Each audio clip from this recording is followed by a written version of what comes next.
Hello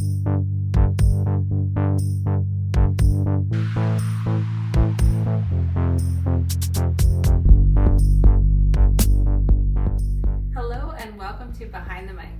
This week, we're going to talk about the NFL Draft.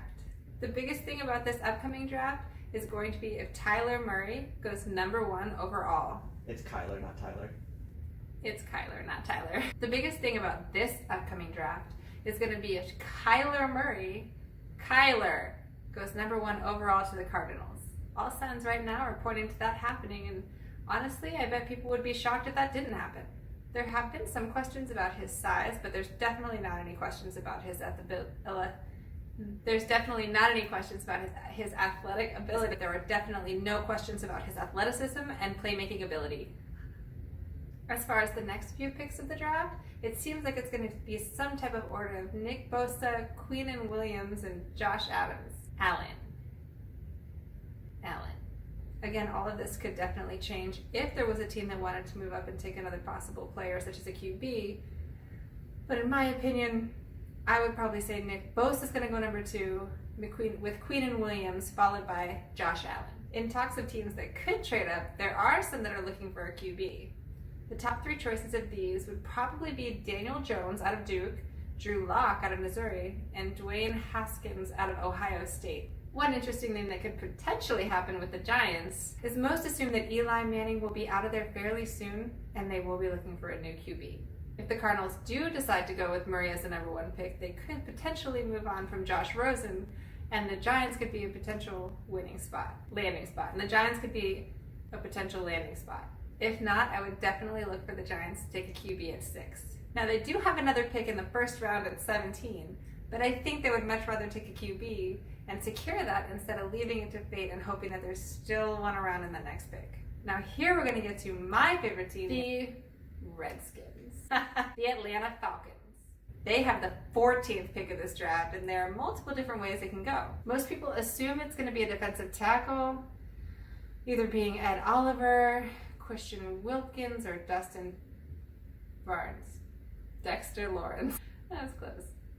If they do have their heart set on Ed Oliver, they're probably going to need to move up in the draft and potentially make a trade with Detroit at 8. There has been some speculation that's a possibility, and the Falcons have had multiple workouts with Ed Oliver. If it does come that he is off the board, I think Christian Wilkins would be a better fit in this type of defense because he's a little bit quicker and he can also rush after the quarterback.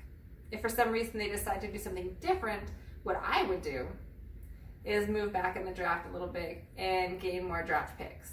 There, they could still get someone such as Brian Burns out of Florida State, or if they wanted to get a quarterback, they could either go with Greedy Williams. Greedy Williams? Greedy Williams. Greedy is his name. Greedy, like Greedy. Greedy. Like a greedy person? Yeah. Greedy Williams or DeAndre Baker. At some point in time, you have to assume the Falcons are going to take an offensive lineman. As the past few years, this really has been their biggest downfall. They have what could be considered a perennial MVP, Matt Ryan, but the biggest thing they need to do this year is keep him upright. Before we go, I just want to talk about one really interesting prospect, DK Metcalf. He's a wide receiver out of Ole Miss and had one of the best combines we've seen. He's an enormous wide receiver, standing 6'3" at 228 pounds. This guy ran a 4.33 40-yard dash. These are things that I'm impressed by. He also had a 40.5-inch vertical leap and had 27 reps on the bench at 225. That is a big man to run that fast. Now, he did have some injuries back in college, so his production wasn't great. But if he can live up to anything like the numbers he put up in the Combine, he could be one of the next great receivers we see. Now, he's not going to go top 10 in the draft, probably, but I could see him somewhere 15 to 30. So just a quick recap on the draft. Kyler Murray is going to go number 1 overall, and I think everyone is going to be shocked if that doesn't happen. Also, I would think Nick Bosa is a lock to go number 2. In the end, really, no one knows. Everyone puts out their mock drafts, and pretty much no one's ever right. But it's going to be fun, and we're all going to watch it. So everyone tune in next Thursday, 8 p.m., NFL Draft.